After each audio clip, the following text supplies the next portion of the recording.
कभी गालिब को एक दफा बहादुर शाह ने भोजन का निमंत्रण दिया था। गालिब था गरीब आदमी और अब तक ऐसी दुनिया नहीं बन सकी कि कभी के पास भी खाने पीने को पैसा हो सके। अच्छे आदमी को रोजी जुटानी अभी भी बहुत मुश्किल है। गालिब तो गरीब आदमी थे, कविताएं लिखी थी। ऊंची कविताएं लिखने से क्या होता है, कपड़े उसके फटे पुराने थे। मित्रों ने कहा, बादशाह के यहाँ इन कपड़ों से नहीं चलेगा, क्योंकि बादशाहों के महल में तो कपड़े पहचाने जाते हैं। हम उधार कपड़े ला देते हैं, तुम उन्हें पहनकर चले जाओ, जरा आदमी तो मालूम पड़ोगे। गालिब ने कहा, उधार कपड़े, यह तो बड़ी बुरी बात होगी कि मैं किसी और के कपड़े पहनकर जाऊं। मैं जैसा हूँ ठीक हूँ, किसी और के कपड़े पहनने से क्या फर्क पड़ जाएगा, मैं तो वही रहूंगा। मित्रों ने कहा, छोड़ो भी यह फिलॉसफी की बातें, इन सब बातों से वहाँ नहीं चलेगा। हो सकता है पहरेदार वापस लौटा दे, इन कपड़ों में तो भिखमंगों जैसा मालूम पड़ते हो। गालिब ने कहा, मैं तो जैसा हूँ।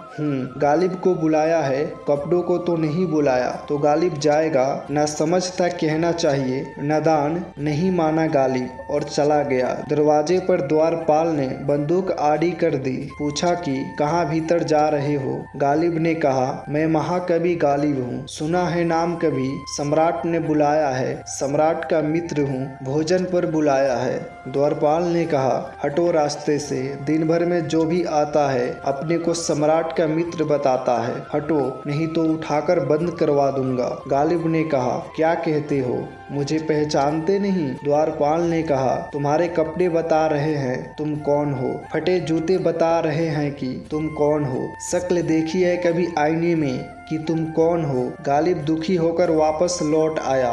मित्रों से उसने कहा, तुम ठीक ही कहते थे, वहाँ कपड़े पहचाने जाते हैं, ले आओ उधार कपड़े। मित्रों ने कपड़े लाकर दिए।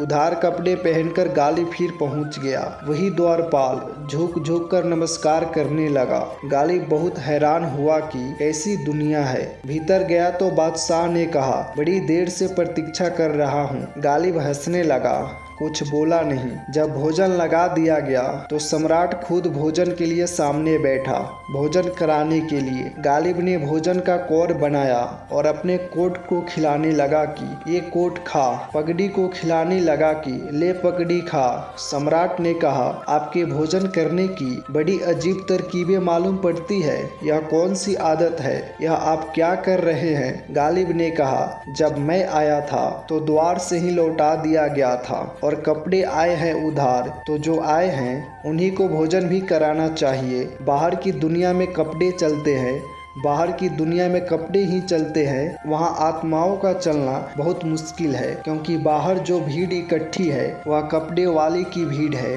वहाँ आत्मा को चलाने की तपश्चर्या हो जाती है, लेकिन बाहर की दुनिया में जीवन नहीं मिलता। वहाँ हाथ में कपड़ों की लाश रह जाती है, अकेली।